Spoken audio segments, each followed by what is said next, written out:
Welcome, everyone, to today's program, Protecting Your Parents and Your Loved Ones from Scams. I've already asked that you identify where you're zooming in from, but if you want to stay in the witness protection program, that's okay. As I said earlier, I'm Trudy Murata. I am a volunteer community ambassador with AARP Virginia. I'm based here in Northern Virginia. I will be your host and moderator tonight, so I'm glad you could all join us. Before we jump in, just a couple of quick housekeeping rules. We are in webinar mode with Zoom, so the raised icon is not something that we can acknowledge. If you find you have questions or comments, please put them in the chat and we will address as many questions as we have time for at the end of the program. The meeting is being recorded, so anyone who wasn't able to join us will be able to get this program and review it on our AARP YouTube channel. If you're not familiar with AARP, AARP is the nation's largest nonprofit, nonpartisan organization dedicated to empowering people to choose how they live as they age. AARP works to strengthen communities and advocates for what matters most, with a focus on health, security, financial resources, and social connections. Tonight's program focuses on fraud and financial security, and I am pleased to get the program started with my colleague, friend, and fraud fighter, AARP fraud advisor, Liz Buser. Liz is a senior advisor on AARP's fraud prevention programs team.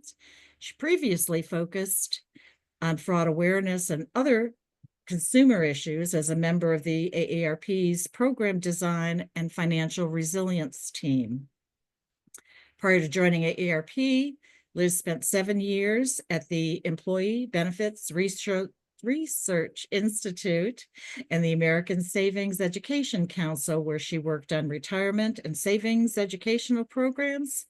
Liz has her bachelor's degrees from the American University and her master's from the University College in London. So remember, questions for Liz and for Rory, we'll put in the chat box.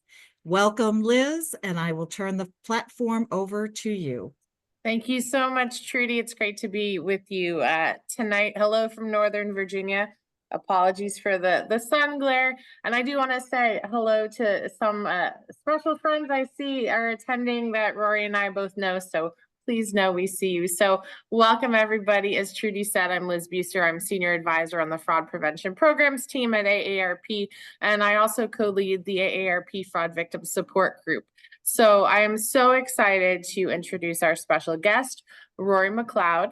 He is an American expat living in Croatia and originally from Florida.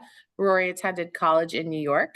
He then lived in Boston and San Francisco, where he worked as both a communication consultant and as a writer for Apple. In 2015, Rory left home to begin bicycling around the globe, and he spent nearly 3 years on the road before settling on the island of Broch. Hopefully I pronounced that correctly, Rory, and he's been living there ever since. Rory holds a BA from Colgate University, and he's currently working on a book about online fraud and its impact on victims. He also recently published an op-ed in Time magazine entitled "What My Mother's Experience with Romance Scams Taught Me About Blame." And I've had the great honor of getting to know Rory over the past few years through the AARP Fraud Victim Support Group program. Welcome, Rory. Thank you so much for being here tonight. Thank you, Liz. Thanks, everyone.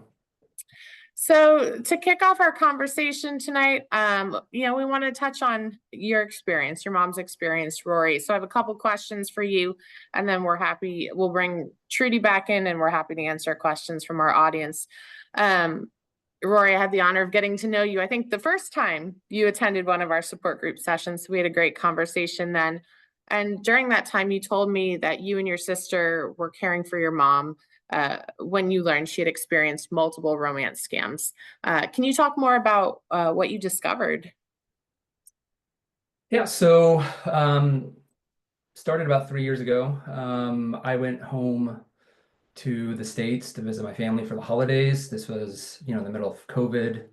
I hadn't been back in about 3 years, so I was looking forward to a nice family get together, see some friends, travel around the States, and then, return back to Croatia. And shortly after getting back home, it came to my sister's and my attention that our mother was ill. She had been struggling for the past year with some problems swallowing, and the problem was getting worse and worse. So I decided once I got to the States that I was going to change my trip and head down to Tampa, which is where we're from. It's where my mother was still living, so that I could assist her, take her to her endoscopy appointment after New Year's Eve, and see what was going on. So I showed up. Became pretty apparent that the illness she had was quite serious, and so my sister followed me a couple days later. And while we were at the hospital, we were just waiting for my mother to be diagnosed, and she was still doing some tests. And one morning, my sister was just looking at my mother's phone. My mother was a working therapist. She counseled families and partners, spouses, and she certainly wasn't expecting to take the week off of work. So we had spent the previous day calling our clients, canceling their appointments, and so my sister was just checking the phone to see if client had called or missed one of our messages. And there was a very suspicious email on my mother's phone. And so my sister brought me out of the room. She was all frantic because she had kind of looked through it, and I didn't understand what was going on. I mean, we were dealing with this health crisis, and I looked at it, and it was very clear right away. It was a scammer email, something we've all received. You could tell by the bad spelling and some of the grammar that was off. But the problem was there wasn't just one message. My sister started scrolling, and we could see that there was a whole conversation between my mom and this person. And anyway, just to jump forward in time to kind of tell you what we uncovered, it turned out that our mother had been a repeat victim of 3 different romance scams, took place over 8 years, and in the process had about almost $1 million stolen from her. So we find this out, the beginning of it while we're in the hospital. We're completely now overwhelmed because we've got this health crisis and now suddenly this, financial crisis. And the very next day, we find out our mother has stage 4 cancer and has weeks to live. And so we were, sent home with her and suddenly thrust into this crazy scenario where we had to both take care of our mother and prepare her to die, while at the same time trying to figure out what is going on with the scams and how can we put a stop to it. It's so heartbreaking. And I'm so sorry for what you and your sister and of course your mom experienced. Can you talk more about what your initial reaction was upon learning that she had been victimized and why and how it's evolved over the years? Absolutely. So I think like a lot of people who discover that their loved one has been caught up in a scam, our first reaction was just shock and disbelief. Like, there's no way this could be happening to our mother. Our mom was smart. She was tech savvy. She had a PhD. She counseled people for a living. There was just no way this could be happening to her. And then, disbelief quickly transitions into confusion and frustration and anger. And you start thinking about all the patterns of your relationship with her and some of the things that may have fit with the behavior. And, very initially, my sister was very angry. I was very angry. We wanted to confront her. But the problem was, we didn't know how far down the rabbit hole she was at this moment. And we were dealing with this major health crisis, knowing that she was going to die. And so, we really had to make a very difficult decision not to let her know that we had discovered this secret. And there's a lot of reasons for that. I could get into that in a minute. But what happened was, she ended up passing away 6 weeks later. And at that point, we were just burnt out. And I came back to Croatia. My sister went home to her house, and we just went through the grieving process. And it just took a few months to just, process what had happened. But as I was doing that, the problem was there was a question in my mind that I just kept nagging at me. I mean, it just seemed unbelievable to me that my mother, who one minute had a full life, a career, a business, a dog, a house, and suddenly all that is gone. And on top of it, someone had done a crime where they stole all of her money. And it was just like nothing was being done about it. We tried to file reports, didn't go anywhere. It just, the feeling we got was that this was just going to get brushed under the rug. And that just didn't sit well with me. And more importantly, I wanted to understand why this happened. You know, why did this happen to my mom specifically? Was it something about her, or was it just, you know, she just one of, you know, thousands of people this happens to? So I decided in August of 2022 that I would do my own investigation. And I started piecing together everything I could based on the few remaining files that my mother had left behind. Spoke with my family members, friends of my mother, colleagues of hers, clients of hers, to really try to understand like what was really going on with her in her life. And then I started speaking with some experts, people who actually study fraud for a living, people who, like yourselves, are on the front lines, meeting with victims, writing academic papers, working with lawmakers, and they understand these crimes. And once I started talking to those folks, everything about how I thought about this changed. Because at the very beginning, of course, I wanted to just blame my mother and think that, you know, she had made some terrible mistakes and using a lot of the same language that we hear people use when they talk about scams, that she fell for it and that she lost money. But after having all these conversations with experts, I started realizing that there's a fundamental problem with scams that if we don't address it as a society, we're never going to solve this problem. And that is we don't understand these scams. We don't understand why they're happening, how sophisticated they are. And we are conditioned based off of 2,000 years of how we live in our society to believe that if someone happens to become a victim to a scam, that it's their fault and that they're foolish and that they should have known better and that it could never have happened to me. And I realized that we need to change that narrative and change that mindset because it's the same mindset I had at first. And I was only able to go through this journey by talking to 50 some odd people. And now I want to be able to bring that same knowledge to everyone else so that hopefully it can help avoid other people from having the same tragedy occur to their family. Absolutely. It's a key point. I know we'll probably talk more about later in the webinar, but I just want to emphasize what you just said. You know, it's not the victim's fault. The victim shouldn't be blamed. A crime was committed against them. It's the criminal who perpetrated that crime. That is who is to blame. And you mentioned, you know, how we need to change the words that we use. And at AARP, I encourage folks to check out aarp.org/say this. Because we want to change how society talks about fraud and fraud victimization. Fraud is so underreported, and one of the reasons why our blame and shame and the words we use contribute to that. So just wanted to make reference to that resource. I have a follow-up question for you, Rory. You mentioned that you didn't talk to your mom about her fraud experience. Can you share more about why you made that decision? Yeah, and this was obviously one of the toughest decisions we made. It's something I still wrestle with. It's actually one of the reasons I originally came to the AARP 2 years ago was to meet with other victims because I was still wrestling with whether it was the right decision. But in the end, my sister and I decided not to ask our mother about what had happened to her for a variety of reasons. You know, one is, as I said, we did not know how far down the rabbit hole she was at the time. And we worried that if we were to go to her, that it's quite possible she would see us as the enemy. And next thing you know, she's now updated her will and left whatever remained of her savings, which wasn't much because they stole almost everything, but left the rest of it to the scammer, right? And that was money that she was going to need for her own healthcare now because she was dying.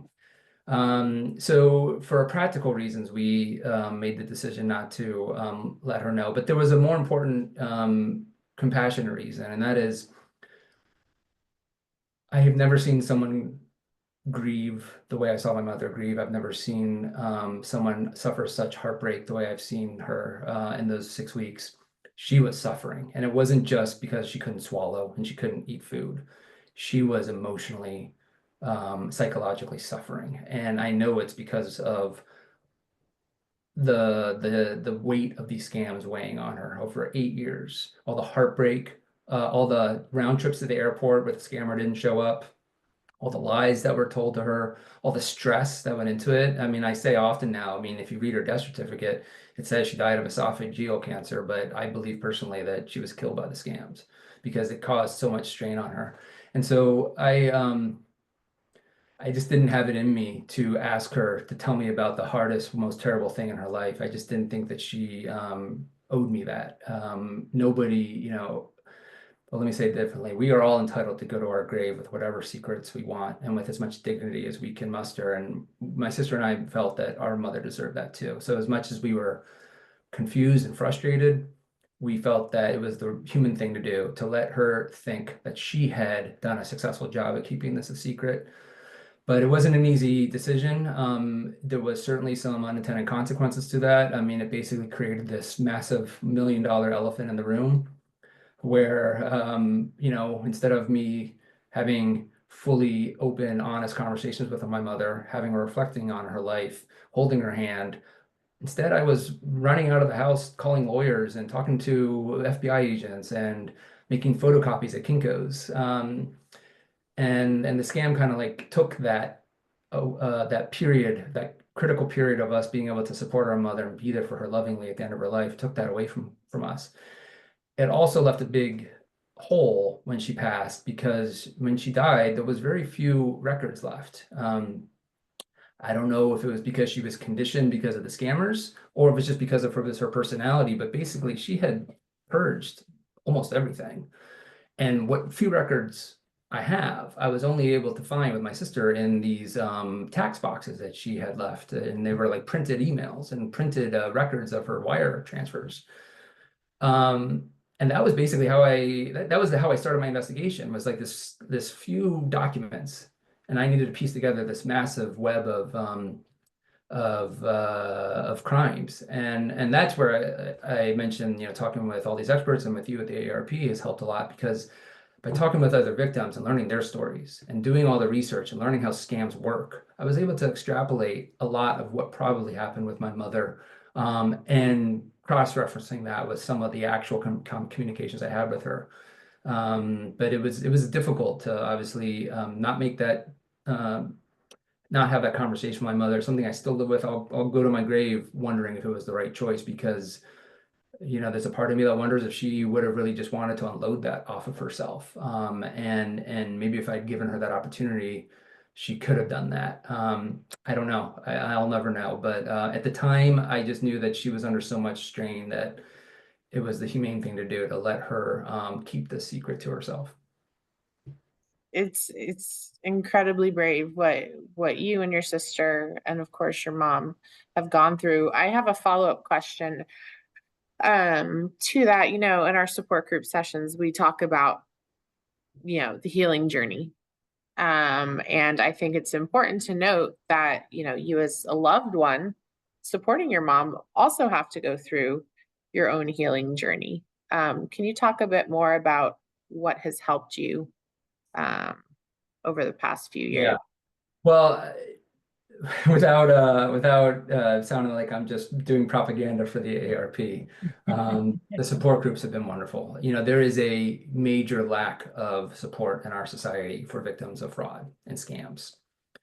The type of resources that we have for other crimes do not exist for scam victims, even though it is a multi-billion-dollar crime that is devastating millions of lives.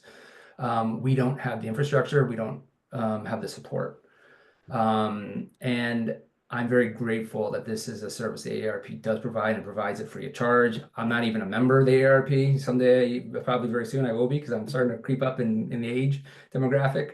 But obviously now I'm a very loyal advocate and supporter, because what you all do is provide a forum for victims and family members to come and share their grief, get emotional support from each other, And that's been the biggest resource for me because by hearing other victims' stories, one, I can relate to it in a way that no one else can.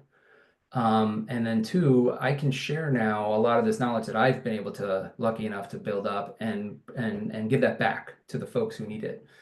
And so we've developed this special community. And I attended the first group, like you said, with you over 2 years ago now. And I thought I would just attend one or two. And now I've been attending every week for 2 years. And it's like the one thing on my calendar I won't miss. So that's been the biggest thing for me. But I'm very fortunate to meet a lot of experts who've been very gracious with their time, teaching me along the way, introducing me to other colleagues of theirs, and to explain patiently what happened. And all of that education is very valuable because education is how we're going to get out of this. It's how we're ultimately going to win over the scammers, is if everyone in the world understands how scams work and we're on the guard for them and we remove all the stigma around them and we have open conversations about it. If we're all educated, the scammers are always going to keep trying to one up us in terms of the technologies they use and the techniques they use. But right now, their biggest number one weapon is our own stigma. They're using it against us because they know we don't want to talk about it. They know that we have this shame. They know it's a dirty secret. And that's their number one weapon. And if we can remove that weapon from their arsenal, they will be much weaker. So to me, that educational piece is a huge component. And that has been very valuable for me because the more I understood how these scams work, the actual tactics they use, the scammer scripts, it's so sophisticated. I mean, I met someone she's an expert in Britain, and she's written tons of papers. She's helping to reform the criminal code in the UK.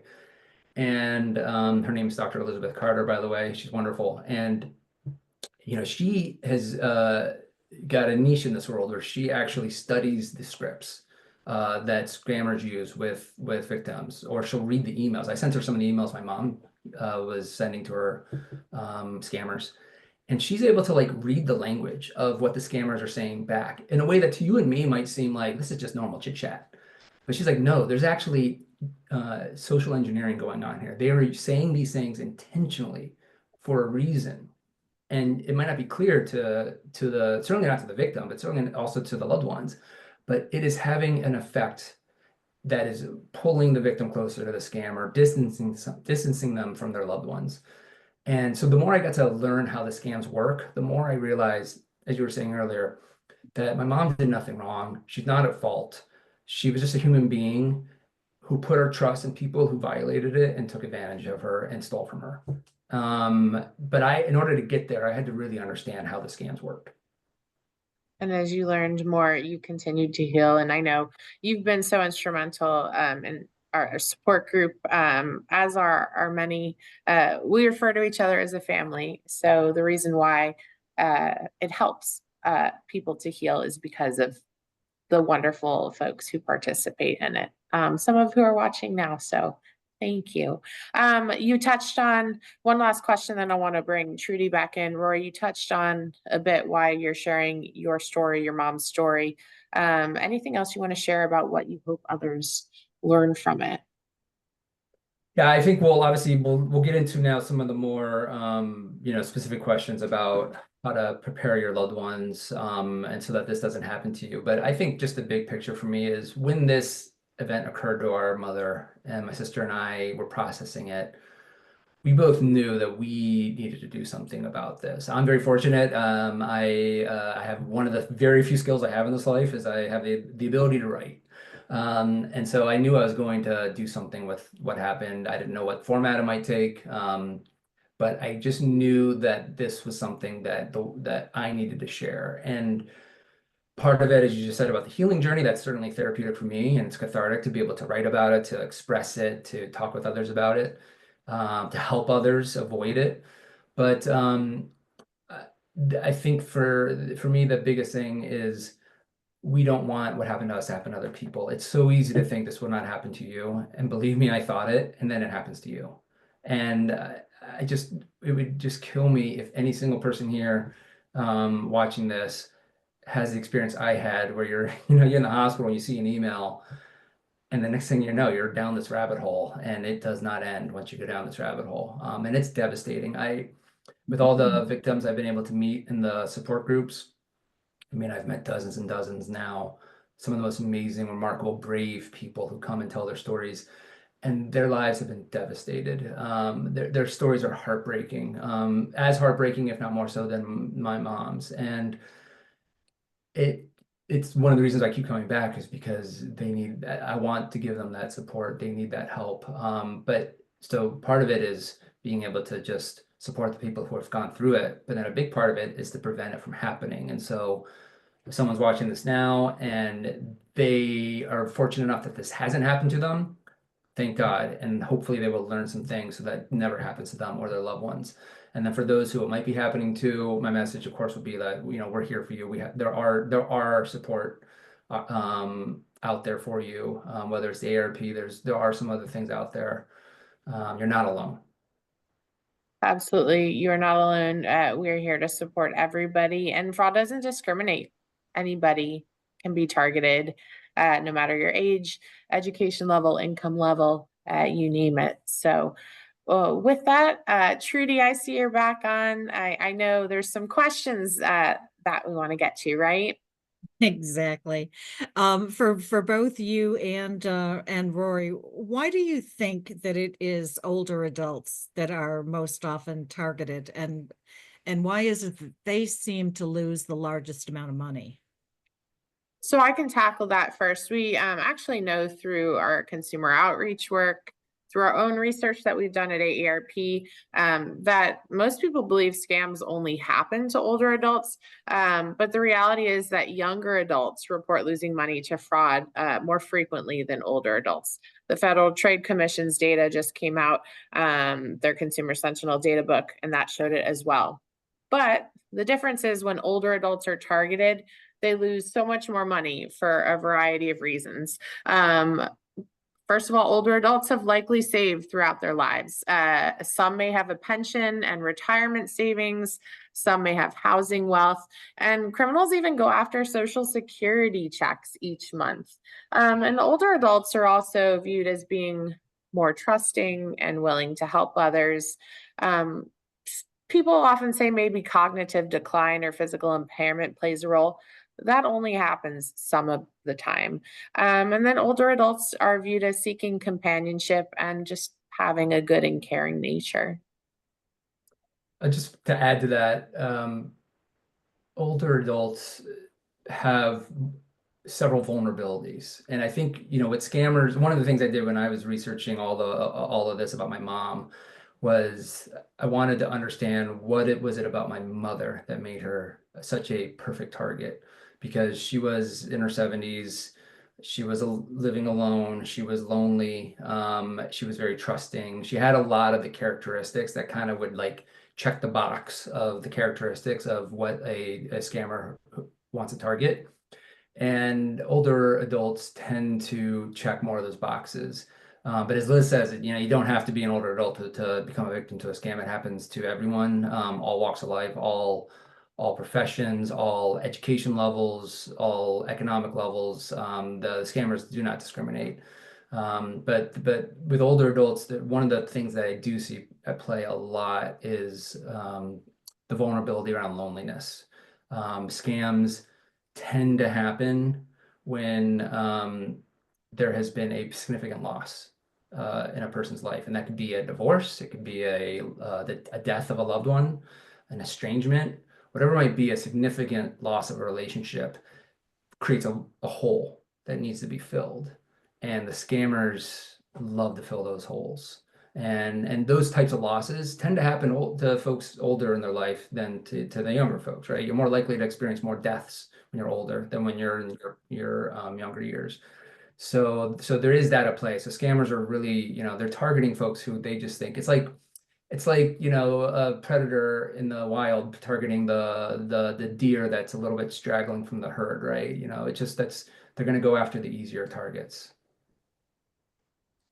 Liz, we've had a question from one of our audience members.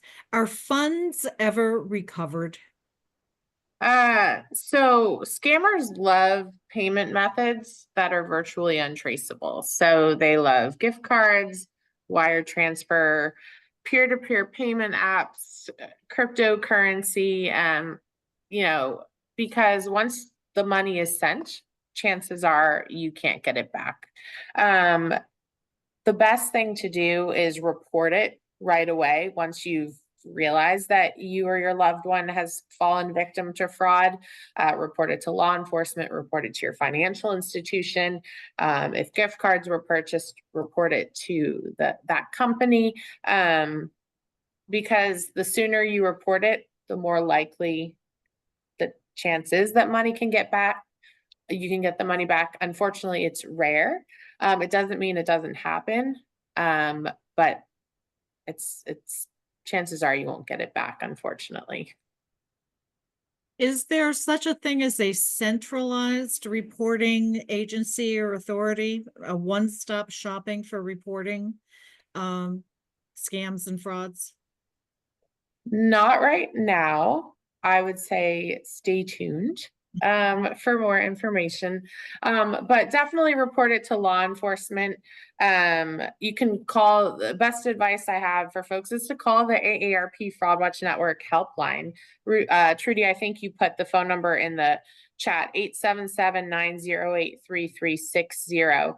You can call the helpline to report a scam or get help if you or your loved one have fallen victim, and they can give you a list of action steps to take, who to report it to, like the Federal Trade Commission, as I said, law enforcement, financial institutions, the FBI, and others. Can I just say real quick on reporting? Because this comes up a lot in the victim sessions where folks are wondering, like, what's the point? Like, if nothing's going to come of it, what's the point? And I just want to say that there is a major value in doing it. One is, of course, you never know if something could come of it, right? A lot of the times, the databases that are there, they are just strictly databases. So one of them is called the IC3. It's the, Liz, I'm sure you could tell me what that stands for. I can't remember. Internet Crime Complaint Center. Yeah, and that's basically the FBI's major database. That's like one of the major ones. The FTC also has one. But I think it's important that folks understand, because I didn't understand this at first when I filed for our mother, that I thought, okay, you're going to send this report. We're going to fill it with as much information as possible, put in all the transfer information, contact information. We did that. My sister and I spent hours and hours putting together these very holistic reports. And you send them off like, okay, good. Now someone's gonna call us up and we're gonna have a case assigned and we'll be off and running. It's not what happens. There's thousands and thousands submitted a day. I think I heard there's like 15,000 a day are submitted to just that one complaint center. So no one's going through them every day and looking at every single report. It's a database. And what happens is then later on, if there's a case, an active case, and a police officer anywhere in the country or a law enforcement puts in information and happens to match what you put in yours, well, now you may have a case. But there's another reason why it's important to report, and that is these agencies put out reports every year that our politicians and our society uses, they rely on when it comes to stats. How many scams are happening? What's the dollar amount being stolen? What are the demographics of the victims? That information is so important because right now they think that the amount that's being lost is just a small fraction, like 5% of the actual amount of money being stolen. So 5% is what's being reported, which means 95% is not being reported. The more that we can report and show the true story behind these scams, the more that's going to put pressure on lawmakers, put pressure on banks, put pressure on social media companies to actually do something. But right now, if they just look at these reports and say, oh, well, we can live with 5%, whatever that amount is, the $12 billion, we can live with that. There's not that urgency. So we need to have the urgency, and that's where the reporting comes in. Can I add on, hopefully it's okay with you, Trudy, to what Rory was just saying. It's important to report to law enforcement too, so they can recognize and realize, some of them don't, that fraud is a financial crime. It's a crime. So that's the first thing. The second thing is to build on your point about underreporting, Rory. Last year the FBI released its elder fraud report. Sorry, not the FBI, the Federal Trade Commission released its elder fraud report in October. And they extrapolated fraud losses based on underreporting, and they're actually estimating that in 2023, over $150 billion with a B was lost to fraud. So money was stolen from fraud victims. And of that amount, they estimate that over $60 billion was lost, was stolen from older adults. So the numbers are just absolutely staggering. The third thing I want to mention is we talk a lot here about being the squeaky wheel. So don't be afraid to advocate for yourself and for your loved one. If you've learned that they've been a victim of fraud, reach out to their financial institution, write to members of Congress, write to your state attorney general. Just make people aware of how problematic fraud is, because in addition to the staggering numbers, and as Rory said, those numbers garner attention. Being that squeaky wheel and advocating for yourself and others really can make a difference. And when we make this recording available on the AARP Virginia YouTube channel, share this information not only with law enforcement and elected officials, but with friends and family so that they can review this information too. How can a traumatic life event, such as losing a spouse, health issues, make someone more vulnerable to experiencing a fraud? So Rory touched on it a bit, and I'm sure he'll have more to say. I do want to mention a couple of years ago, I think it was in 2021, AARP did some research to kind of figure out the causes of fraud victimization.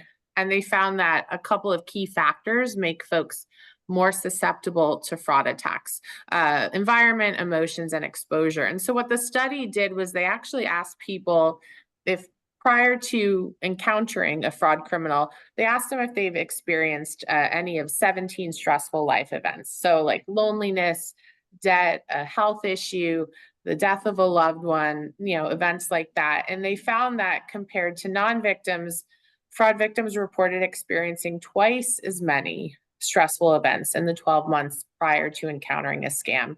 And so what the theory is that coping with a stressful life event, like a death, it consumes this valuable cognitive capacity in our brains that might otherwise be employed to spot and resist fraud. And so we talk a lot about the goal of scammers is to get people under the ether, that heightened emotional state where rational thinking goes out the window.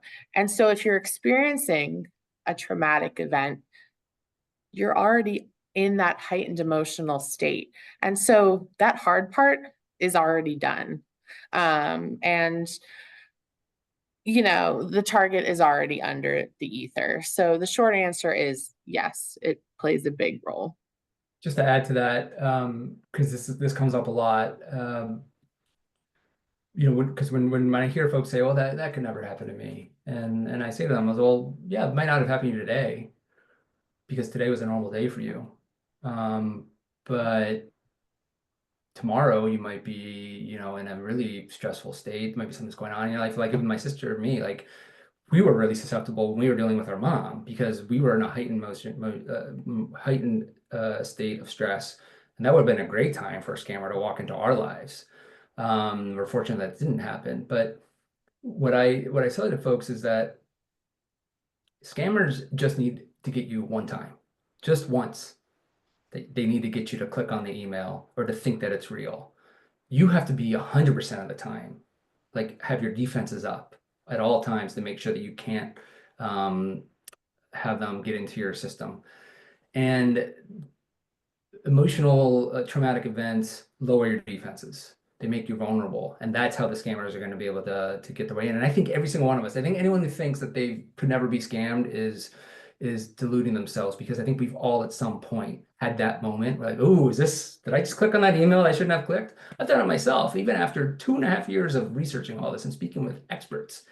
I just recently like almost fell for what I thought was going to be a legitimate email and thought it was going to be a scam. Turned out, dodged that bullet, but I almost clicked on it. And so we just need to stay hyper vigilant, and traumatic events unfortunately divide our brain so that we're no longer 100% focused on defense. We're focused on something else, and the scammers love that. What do you think are some of the key red flags and behavioral changes that may indicate that a loved one is being targeted or may have already fallen victim to one of these criminals? Rory, did you want to touch on this one first based on, Yeah. your experiences with your mom Well, so or others? I think certainly behavioral changes that aren't typical would be something to look out for. One, being aware of just, the general vulnerabilities, right? So if you have a loved one who has some kind of disability or has just lost a significant partner, or is severely lonely, or is isolated, those are being aware of those vulnerabilities. You start to think to yourself, oh, maybe I should start having these conversations with my loved one. But if you start noticing things like, when I look back at my mom's situation and how secretive she was, and I mean, I look back now and there were a couple of, for me now, red flags that I missed, where I remember once when I was preparing for her surgery, and this is before we knew about the scam. So this is before we got that email.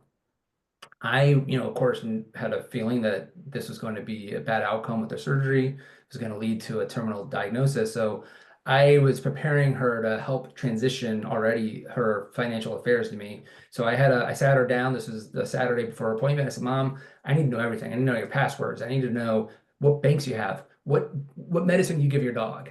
I needed to know how to run her life. And she was fine for all those questions until I asked her about whether she had an IRA. And as soon as I asked that, conversation was over. She got all upset. She stormed out of the room. And I was like, what's the big deal? Like, you either have an IRA or you don't. Well, now I look back and I know the reason. It's because she did have an IRA and it was stolen from her. And she didn't want to get into that with me. It was opening up a can of worms that she wasn't prepared to go. But that behavior of her suddenly purging all of her documents, she was doing really weird things like deleting call logs. She would get an incoming phone call and then delete the log, which is like, who does that? Again, I don't know how much of that is just her personality versus how much of it was conditioned by the scammer, but those are the kind of things to just be on the lookout for. Is what is your loved one doing that doesn't seem consistent with their behavior in the past? And then if you're at all concerned, I think one of the things that's most important is to just start talking with them, and we can get into some like suggestions on how to talk to them. But I think that's the most important thing, is to not assume that everything is fine. By the way, one last thing is a huge spike in these cases occurred during COVID. And a big reason why: we were all isolated, we were all cut off, stuck at home. And a lot of people suffered that way. Except for the scammers, they didn't suffer because they thrived, because they knew that all they had to do was just send an email or put up a profile on Match.com or Tinder and make that connection, and they were off and running. Well So said. when's the best time to start discussing financial safety and fraud prevention Now, with your loved ones? sorry to cut you off, Today. but now, like I think about this a lot. It's kind of funny to me how there are just some topics in our society that we just designate as taboo. Like, I remember this years ago with my dad, when it came time for him, because he was much older than my mom, when we had to like deal with, whether or not we were going to take away the car. I'm like, why is this up to families? This shouldn't be on our responsibility to decide that my father, who clearly was not able to drive a car, that it's my job to take the keys from him. And I feel like when it comes to financial security, it's the same thing. It's like, we need to just start having open, honest conversations, and to not be so guarded and protected, like, oh my God, I can't talk to you about that because therefore you must think that I'm on the decline, or you're going to steal from whatever it might be. we just need to be more honest and say, listen, scams are happening. They are out there. There are bad agents. And now you've got AI that can mimic voices and to take your profile and make it look like something else. We need to start teaming up and stop trying to act like we are all on our own. And I think having that conversation is really important. The irony in my situation, the irony was my sister's my plan was to talk to our mother to start the conversation that trip, because our grandmother had recently passed away. We knew that my mom was the sole inheritor of the estate. So we said, okay, well, we didn't know how much our mom had saved up, but she certainly was going to inherit a bunch of money from our grandmother. Our mother had just turned 72. We were like, okay, this is a good time for us to start this conversation. So we had the intention to do it. And even then it was too late, because by the time we got there, she had already been scammed for 8 years. So I think it's really important that you don't wait. You don't be shy about it. Again, we can get into like how to do it, but I think the important thing is to not just sit back and think, oh, mom, dad, my brother, whoever they're with it. They're fine. They're going to be okay, because it can catch up to you really fast. And I think it's important, and I agree with you, Rory, about the now. These are conversations, these are regular discussions about fraud that we should be happening, not just with the older adults in our lives, but everybody, because everybody is targeted.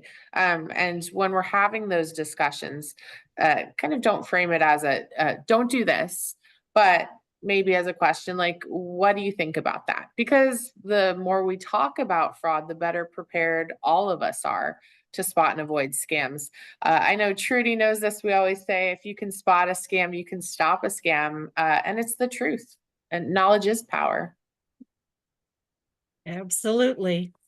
What do you think are the most effective ways to approach a conversation about scams and financial security? I'm happy to. Go ahead, Rory. You can go first. I was going to say, just first of all, skip blame and shame.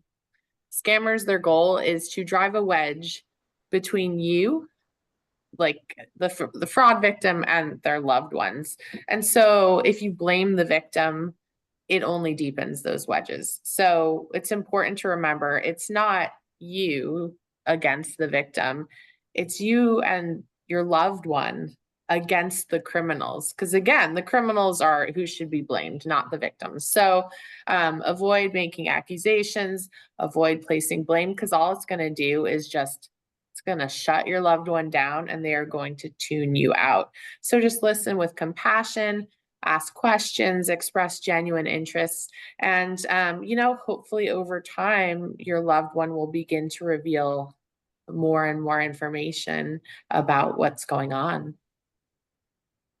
So I think so. There's two different groups, right? There are talking to your loved one to have the financial conversation, but they're not hopefully currently involved in a scam. You just want to start that conversation. And then there's talking to the loved one who actually is involved with a scam. I think for the first group, how to approach that conversation, I think it's important to just, one, recognize that it is a difficult conversation, no different than a lot of the difficult conversations they had to have with us when we were kids, right?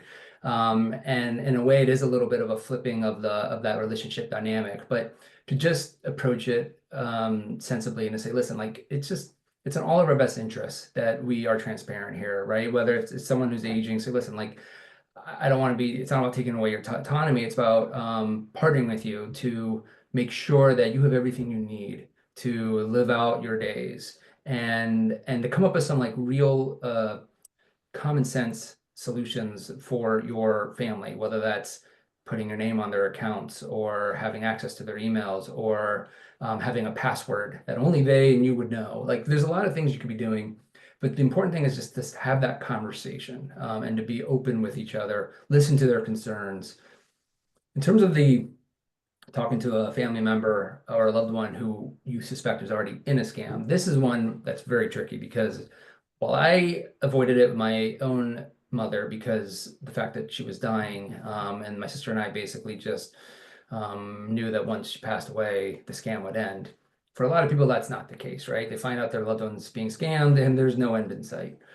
And these are very tragic for me, because I really feel for the loved ones, because they are at their wits' end. They don't know what to do. And there's a few pieces of advice I've given them. The first is, which I always hate to say, but I think it's important, is to say, before you do anything, you need to ask yourself, how far do you want to take this? Because unfortunately, scams have destroyed families. They've already like ruined your loved one's life, because of what they did to them. But the scams also, because of the secrecy, because of the shame, because of what the scammers are, the worm that's in the ear of the victim, they will do everything they can to destroy your relationship with your loved one. And there's so much misunderstanding and victim blaming that goes on with scams, that I've seen so many victims, who suffer. They've already suffered the loss of their entire life savings. They've suffered the loss of their hopes and dreams, the loss of what they thought someone they were gonna marry. On top of that, now they have children that won't speak to them, grandkids that they're not allowed to see, spouses who are so mad at them they're gonna get divorced, siblings who refuse to like acknowledge their existence, and they're devastated by that loss. And it's all because, and the scammers are the only ones winning in the situation. So I think the first thing I say to folks is, you got to ask yourself, how far do you want to take this? Because in the end, you have to remember, you are going up a team of people, an army, right? You, the loved one, are new to this. You are an amateur, really, like I was. You don't know, you don't have the training for this.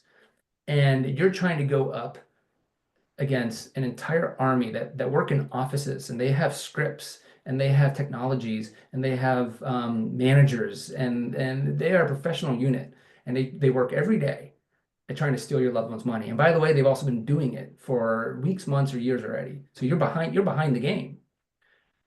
You have a very low likelihood of, by yourself, breaking through to your loved one. No amount of logic is going to do it. No amount of appealing to rational ideas. You can show them the proof. Like, no, you think you're dating Keanu Reeves? Well, here's a photo of Keanu Reeves with his wife. How could he be dating you? Guess what? The scammers have an answer for that. They know what to say to get around that. So I think it's really important that loved ones know, first and foremost, that you have a long battle ahead of you. It's not going to just end overnight because you happen to show that photo of Keanu Reeves with his wife. That this is going to take everything. And the most important thing it should not take is your relationship with your loved one. Because if that happens, then the scammers keep winning, and it's just extra tragic. So at some point, what I always say to folks is, one, you got to take care of yourself. Because as Liz said earlier, like, your own mental health, your own well-being is at stake here. It's a lot of stress on the loved ones. Two, you got to protect your loved one as best as they can. But three, you also have to like understand that at some point they have the only ones who can ultimately get them out of it is themselves. You can do everything you can to help lead them there, but they're the ones who are going to ultimately have to take those steps. And when they do, when that day happens, when they finally realize, oh my God, I have been scammed, and it was all a lie, and my loved ones were right, and I'm so ashamed and so embarrassed, on that day, that's when they're going to need you. They need you more then than they do right now, trying to convince them that they're being scammed. So I think it's just important that folks have this knowledge going in, because it's a really terrible thing. It's a tough burden for a loved one to have to take on. You can do it, and with resources like the AARP and with the support groups and all the information that's out there, you definitely can do it. And again, there are some specific tactics we can get into that you can do that might help. So I don't want to suggest that you won't be able to break through, but it's not going to be a quick win. And one other thing I'll just say, by the way, is you might break through to your loved one today. They might tell you that they are done. They've thrown away the phone. They're never going to contact that scammer. But the scammer isn't done with them. They will keep trying. They will keep finding their ways in. And even if they finally get done, guess what? They're going to sell the data on the dark web, and someone else is going to then pick it up. And that happened with my mom. One of the driving questions, how did this happen to my mom? Because I couldn't understand how it happened 3 times. I can understand anyone being scammed once, and I can understand it maybe happening a second time, but 3 times, like, wait, what? How did she not see it? Well, it's because every time that she knew that she was being scammed, she didn't see it coming again, because the tactics changed, the people were different, the strategies were different, the excuses and lies were different. It was always believable. So you might get through to them today, but tomorrow it'll still be a challenge. So you just got to stay very vigilant. Exactly. If I can add just one resource, two resources actually, there is a great article, and thank you, Rory, for saying everything so eloquently as always. There's a great article on the AARP Fraud Watch Network website right now that talks about how to talk to your loved one if they've been victimized more than once. So I encourage you to check that out. And I just want to acknowledge starting the conversation is really hard. And so I encourage folks to reach out to the Fraud Watch Network helpline. Again, 877-908-3360. Our staff and volunteers are happy to, help walk you through how to start the discussion. They can help you come up with talking points. They can, walk you through everything and then help you better understand how the scammers operate, because they are transnational criminal organizations, like Rory was saying. And so please know, just like fraud victims aren't alone, you as the loved one are not alone either. We're here to help. One quick thing, just to add to that, one strategy that is effective at working. It's something I learned at Apple, but others use it. It's called lead learning out, and they use it in the Apple stores, so they used to. I'm assuming they still do. And the idea is like, if you were to go in the store and say, "Wait, my computer's broken, fix it for me," it's the old expression, like you can teach a fish, it's the fishing expression, right? You can catch a fish someone or teach them how to fish, and they'll be able to do it themselves. So instead of just fixing the computer, what they do is they say, well, where do you think the on button is, right? And then the person says, oh, I think it's over here. And then they hit the on button. And the idea is, instead of giving the answers, instead of going to your loved one and say, you're dating Keanu Reeves, it can't be real, it's a scam, you're being scammed. Instead of doing that, ask questions. Ask questions. Let the victim come to the conclusions on their own. By asking questions, you, first of all, won't be in an antagonistic relationship. You'll be on their side and just asking basic questions. And then they will come to the conclusions on their own. And it's very effective. Exactly. We are coming real close to the end of our hour. Liz, I know you have another engagement, so if we run slightly over and you need to leave us, I can close out this program. But I really would like Rory to talk about the online support program, because I know you're very active with that. And I've seen in the comments that there is at least one survivor out there. Can you talk about the online support program and where they would find that support? Yep. So AARP.org/fraud, I believe, Liz, is the AARP.org/fraud support. fraud support. Okay. But so the support groups are free and open to anyone, including loved ones. So you don't just have to be a victim. You can be a loved one like myself. You don't have to be an AARP member. The sessions are held throughout the week. There's a couple, one or two each day. Some of them are topic specific, like, there's one on romance scam survivors, and I attend those because my mom was a romance scam survivor. But the groups are small-ish, like, they can be around 10, 12, 15 people, usually max.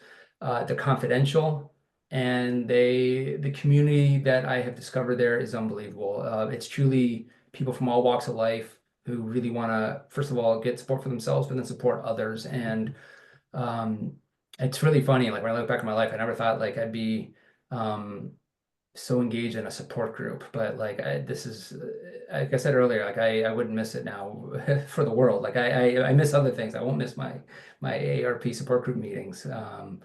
Because it's truly one of the few places you will find compassionate, understanding support. People who don't need you to explain to them what happened because they get it. And they're not going to say, how could you be so stupid? Or they're not going to say, oh, that wouldn't happen to me.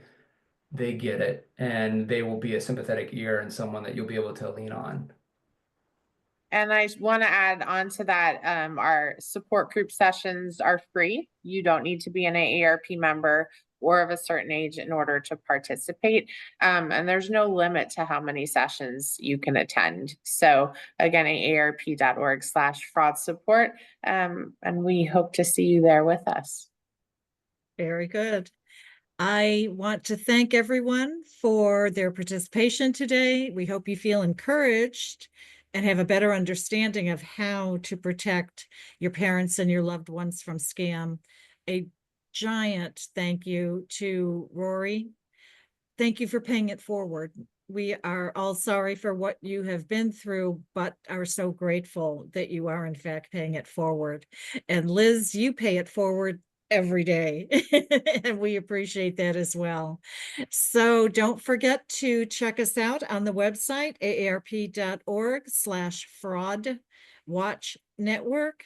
And thank you for joining us. This will be available on the AARP Virginia YouTube channel as soon as they edit out all my errors and speech impediments.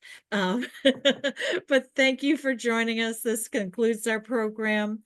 Everybody have a great evening. Stay safe out there. Thank you. Thanks, everyone.